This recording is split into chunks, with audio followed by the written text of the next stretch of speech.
Hi, welcome back. So yesterday was the 2.6 dev livestream and I gotta say I was pretty disappointed with it. However, the banners we are getting in 2.6 and 2.7 are pretty interesting. So today we'll be looking at which character you should get. Before we start, you should like, comment, and subscribe for more content like this in the future and join the Express Discord server for a community all about content just like this. Stay on top of HSR news by joining the Express Discord server for any confirmations of reruns, banners, and character kits. Finally, only a very small percentage of everyone watching is actually subscribed, so you should click that button right now. I'm trying to reach around 2,500 subs before the end of the year, so help me get there. So first things first, we'll start with the character coming earliest, Repa. She's an imaginary erudition super break character. When it comes to comparing her to Firefly, then she does not have a weakness implant like Firefly's and does less single target damage than Firefly. She cares about what weaknesses enemies have a lot more than Firefly because of having no implants. She also has a lot less speed built into her kit than Firefly, so Firefly will do a lot more damage more quickly. However, Repa is still better than Firefly for pure fiction only, while the opposite is true for Apocalyptic Shadow and MOC. However, when enemies are imaginary weak, they are a lot more comparable. Overall, Firefly is absolutely better, but since Repa is still a super break focused character, she's going to do a lot of damage. If you have Firefly, Repa is the easiest skip of all time, and if you don't and really want to invest to super break and don't want to wait until a Firefly rerun, then go ahead and get Repa. However, I absolutely do not recommend getting Repa when we're getting a rerun for both Acron and Aventurine. And Honkai, I guess, but he doesn't really matter.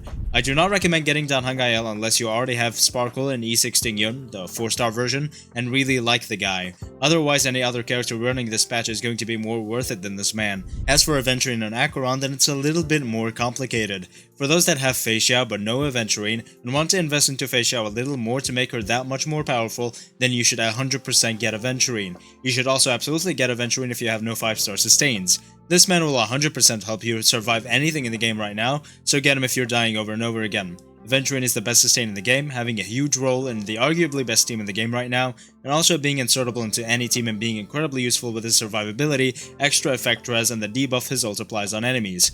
As for Acron, then she is also arguably the best character in the game, just like Xiao. If you don't have Acron, I also absolutely recommend getting her. She was the absolute best character in the game before Xiao came out, and now they stand side by side as very hot ladies with very high damage. If you have Jiaoqiu but no Acron, then you should absolutely get her, since his value is only highest in Acron teams. For those lacking any solid DPS choice, then there's no question about it as well. You should absolutely get Acron. She has very high single target damage, very high multi and AoE damage, and she's very useful in every single game mode. With the simulated universe erudition path, then she is also very powerful there. With Acron, you definitely have one side of every game mode guaranteed. The only caveat here is that she really needs her light cone to be as good as she is. GNSW just doesn't hit right because of the extra stacks her signature light cone provides. So if you have Acron but don't have her LC, then you should definitely go for her LC. As for Idolons, then if you have E0 Honkai and really like the guy and want to invest into him, then going for E2 is a great choice for you and will increase his damage output greatly. However, I also don't recommend that, because if you have Acron, then getting E2 Acron's like getting a cheat code to beating the game. You're just not going to lose with E2 Acron unless you have a skill issue. As for Aventurine, then I don't recommend getting any Idolons for sustain units because it's 1, very boring, and 2, the sustain slot in any team doesn't have to provide that much, and Aventurine is already very powerful at E0. However, if you really like him, then his E1 and E2 are incredibly powerful, giving more survivability and crit damage at E1, and 12% all-type resistance penetration for 3 turns on whatever enemy he hits with his basic attack. But again, I absolutely don't recommend getting Idolons for a sustain unit. E2 Acron is way better, possibly E2 Dill. As for Rappa's Idolons, then for you who saved up a bunch or who like gambling a lot, then E1 is a great place to sub, but E2 solves a lot of her problems against non-imaginary weak enemies since it increases toughness reduction a bunch, but E2 Acron provides way more value, and E2 Firefly does too. So to wrap up this section, for those that don't have a Firefly but already have Acron or Aventurine, then Rappa is the best choice for you. For those that do have Firefly or don't have Acron or Aventurine, then I wouldn't pull for Rappa. For those that don't have Acron, get Acron. For those that don't have Aventurine for Xiao or don't have any 5-star sustain at all, then get Aventurine. As for Dill, then you most likely shouldn't get Dill unless you really like him and want to invest into him.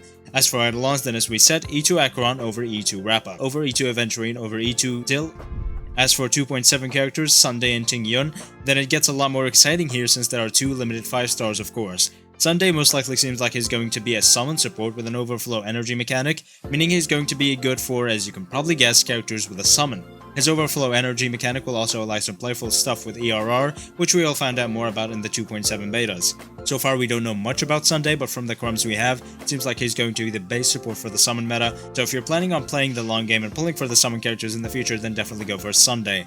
I'm not sure about his usefulness in non-summon meta teams, but I also hope he can be pretty good there so he can be more versatile and we can get another character like Robin, a more generalist support, so that we can be less tied down to her, but again, we don't have much information, so hold out for that. As for Tingyun, then we have a lot more information. There have already been some dreams about her kit, and so far she looks like she's mainly a super break support. However, that's only her talent, and we don't know what her skill and ultimate exactly do yet, so stay tuned for that. She may be a more generalist support just like Robin, having an affinity for super break, but also being able to buff other things as well, which would be very nice. So, to conclude this section based on the info we have right now, save for Sunday if you want to play the long game and pull for future summon characters, or if you want to upgrade your Jingyuan, I guess. And go for Tingyun if you're willing to get another super break character that will possibly replace Harmony MC, or if you're hopeful that she's going to be a DOT support somehow. We're going to get a lot of information about their kits very soon, so stay tuned. Thank you so much for watching. Like, comment, and subscribe for more content like this in the future, and join the Express Run Discord server for a community filled with content like this, and I will see you next time.